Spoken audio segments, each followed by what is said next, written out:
Okay, so we are looking at number 4. A student used his place value chart to show a number. After the teacher instructed him to multiply his number by 10, the chart showed 3,200.4.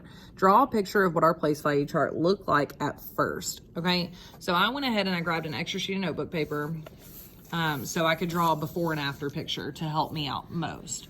Okay, so it has given us what we already know is going to be the after. So what I'm going to do is I've got my blank chart up here, which is represented on the book. Now, what we need to do is go ahead and label our chart first. That's what you need to do every time before you do anything else, is label the chart.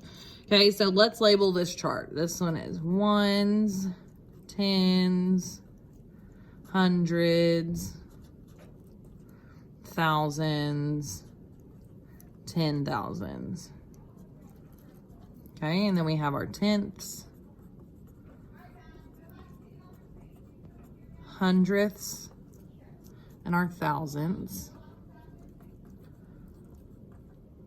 Okay, so we have got our chart labeled. Now let's go ahead and put in what we know for sure. We know our facts. It says, after the teacher instructed him to multiply his number by 10, the chart showed 3,200.4. Okay, so let's put our number in our chart.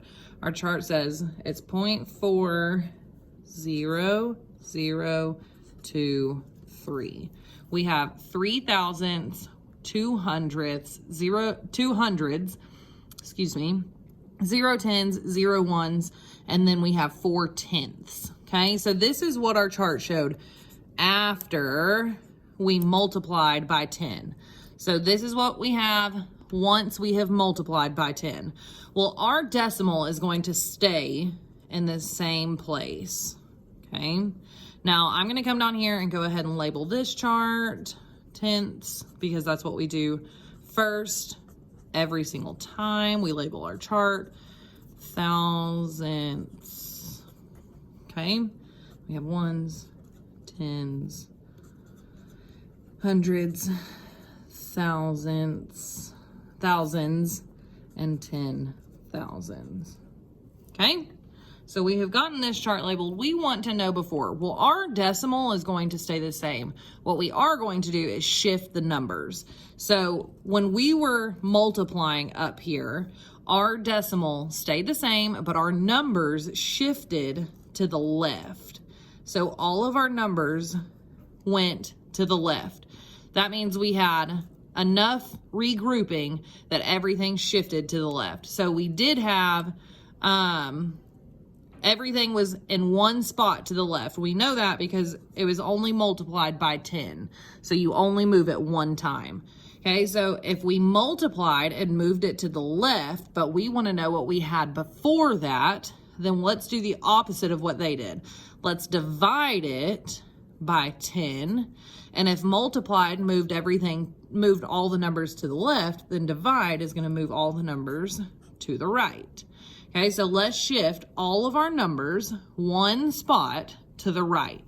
So we're going to move our 4 to the hundredths, our 0 to the tenths, our 0 to the ones, our 2 to the tens, and our 3 to the hundreds. Okay, so we are left with 320.04. So we have 3 in the hundreds, 2 in the tens, 0 ones, 0 tenths, but we have 4 hundredths. So this is what we are going to see before. This is what the student started with before he was told to multiply by 10. When he multiplied by 10, all of the numbers shifted to the left one time, which left us with 3,200.4. Okay, so here is your before. This is what you would put as the answer. This is your picture, and here is your after. That is what the student had already had. So if you have any more questions, let me know. Bye.